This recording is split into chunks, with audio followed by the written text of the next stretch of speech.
The year is fast coming to a close and I ain't happy about it because I've still got so many books I want to read. It's concerning. So I thought I'd make a video talking about some of the books that I would love to read before the end of the year. Reading has kind of fallen a wee bit to the wayside because I am doing NaNoWriMo, which is Write a Novel in a Month, National Novel Writing Month. However, we're almost at the end of November, which means I need to pick up the pace and get some good reading in for December. Am I going to read all the books on this list?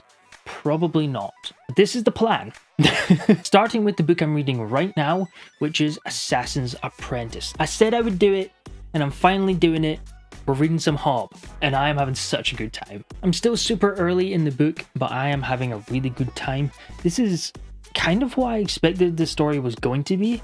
A lot of the time when a book has a lot of hype, I go into it having expectations, and usually 90% of the time they're wrong. However, this is kind of exactly the type of feeling, atmosphere and setting that I thought this book would be, and I'm really happy about it. It fits really well. It's also a great winter read with this sort of snowy landscape. So I am shooting a video of my reading experience of this, which I will probably put up in early December. But so far, Hob is living up to the hype. Prose and just the writing style is beautiful. It's so nice. And I was already traumatized by the end of chapter 2, so that has me worried for where the series is going. Does this list mean that I've managed to pull myself away from the Dungeon Crawler Carl books?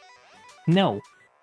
No, it doesn't. I am currently reading book 4 of Dungeon Crawler Carl, and I think I'll just always have a Dungeon Crawler Carl book on the go until I'm completely caught up with the series, because it's so good and I'm so addicted. Whenever I finish it and I try to read something else or listen to a different audiobook, all I can think is, but how's Carl and Donut doing? How are they doing?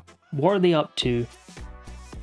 I need to find out. And book 4 seems to be an accumulation of all the things I loved from the first 3 books. Some of the humor from book 1 that's just really, really funny has moved to book 4. It's got these sort of in-world stories from book 2, and it kind of has a mystery aspect to the plot too that we had in book 3. It pulls all these together and it's doing such a good job of weaving all the things I've loved about this series so far into one book. It's starting to pull on threads that we've kind of been hinted at throughout the books as well, into this bigger arching story with some of these other crawlers and characters. The books are getting longer and longer now, so it'll probably take me longer to get through one of these, especially now that I'm trying to read other stuff at the same time.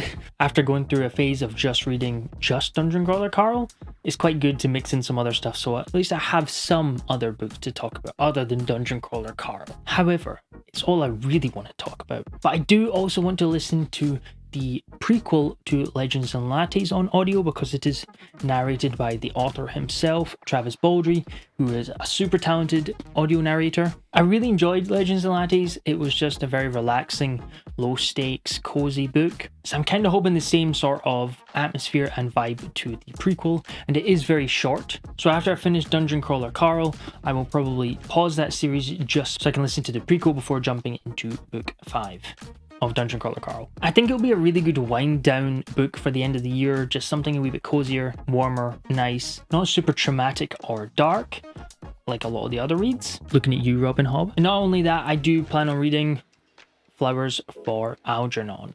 Now this I did mention in my autumn TBR, but I didn't get to it mainly because of Dungeon Crawler Carl, but I do still plan on reading this before the end of the year.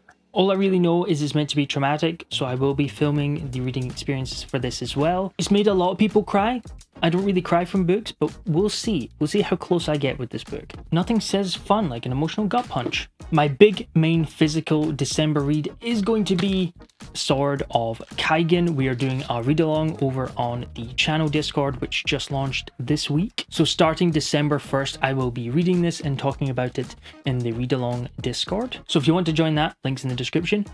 But Sword of Kaigen is often touted as one of the best self-published fantasy books of all time. It was the #1 pick for the self-published fantasy Reddit. To my knowledge, it's been in first place for the last million years on that yearly competition. So I am really amped to see what all the hype is with this book. And seeing as it takes place in a snowy mountain landscape, December just seems like a great time to read it. Now we're kind of getting into the maybe we'll see if I have time category, but I do really want to finish the War Eternal series.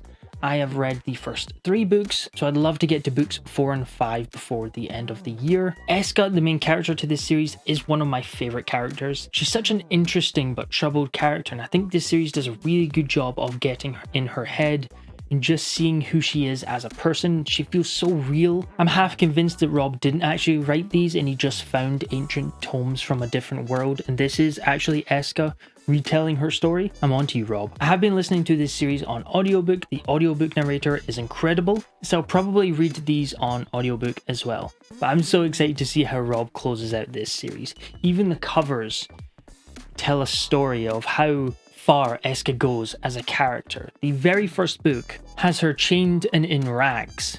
In the final book, she closer resembles a demon as she takes her place as the corpse queen. But I do really like how the covers really tell her story. And last but certainly not least, I have no idea when I'm going to fit this in, but I would really like to do an indie book binge over a week. This might be right at the end of the year, but I have got a bit of a backlog of review requests from indie authors, and I would really like to just fly through some really good indie books towards the end of the year. So I was thinking it could be a ton of fun if I just take a week out and just read indie books and see how many I could get through. Probably only 2 or 3 of the shorter ones. However, it would be a really good way to just finish off the year, I think. And that'll do it for today. This is my incredibly optimistic TBR before the end of the year. Am I going to get to them all? No. Am I going to be distracted by other books?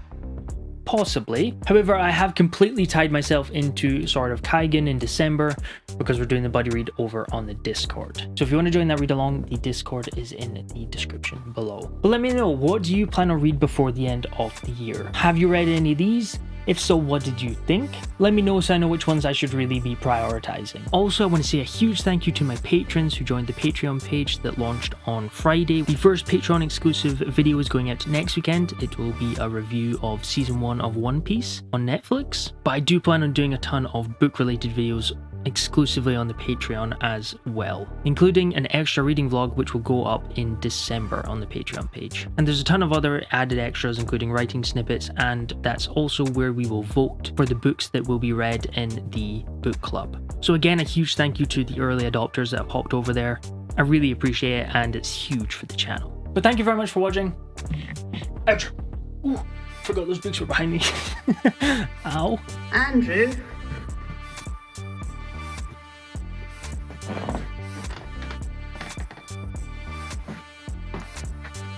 What are you doing? No, fine.